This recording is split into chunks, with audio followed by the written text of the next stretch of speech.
जय श्री कृष्णा। पुरुषोत्तम मास का 24वां अध्याय। उग्रदेव को मणिग्रीव सब कुछ बताकर बोला, हे ब्राह्मण, इस समय मुझे पाप युक्त पर आप अनुग्रह करें। मेरे किसी पूर्व जन्म के पुण्य से ही आप इस वन में पधारे हैं। आप उपदेश रूप पदार्थ से हमको कृतार्थ करिए, जिससे मेरा यह तीर्थ दरिद्रता दूर हो जाए और अतुल वैभव को प्राप्त होकर मैं स्वेच्छता से विचरूं। उग्रदेव जी बोले, हे महाभाग, तुम कृतार्थ हुए जो तुमने मेरा अतिथि सत्कार किया है। इसी से तुम्हारा कल्याण होगा। बिना व्रत, बिना तीर्थ, बिना दान तेरा दरिद्र नष्ट हो जाएगा। ऐसा ही मैंने निश्चय किया है। इस मास के आगे तीसरा मास पुरुषोत्तम मास है, इसलिए तुम दोनों स्त्री पुरुष यत्न के साथ श्री पुरुषोत्तम मास में भगवान की प्रसन्नता के लिए दीपदान करना, जिससे तुम्हारा यह दरिद्रता मूल सहित नष्ट हो जाएगी। तिलों के तेल से दीपदान करना, ऐश्वर्य होने पर घी से करना।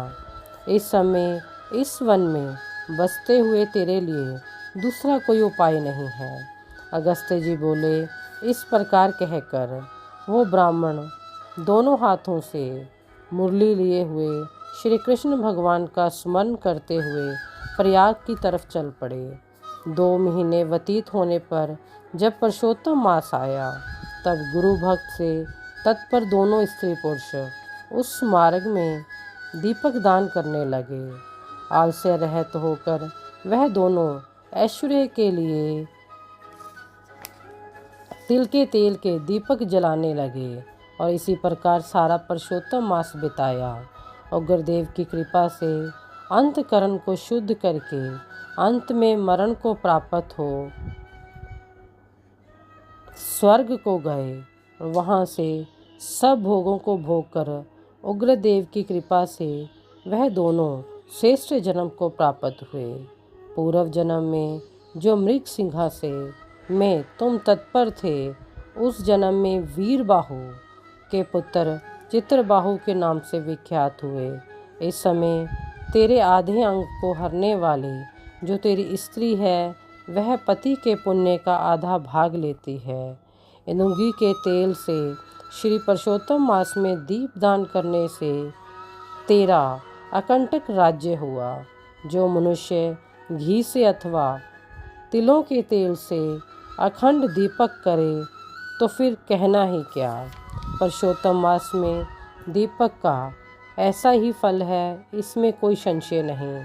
उपवास करने वालों से पुरुषोत्तम मास का व्रत जो करता है, जो फिर इस मास में फलाहार रहता है, उसका तो कहना ही क्या। वाल्मीकि जी बोले। इस प्रकार अगस्त्य जी राजा चित्रबाहु के पूर्व जन्म की कथा कहकर सत्कार को प्राप्त होकर नाथ रहत आशीर्वाद देकर वहाँ से चले गए।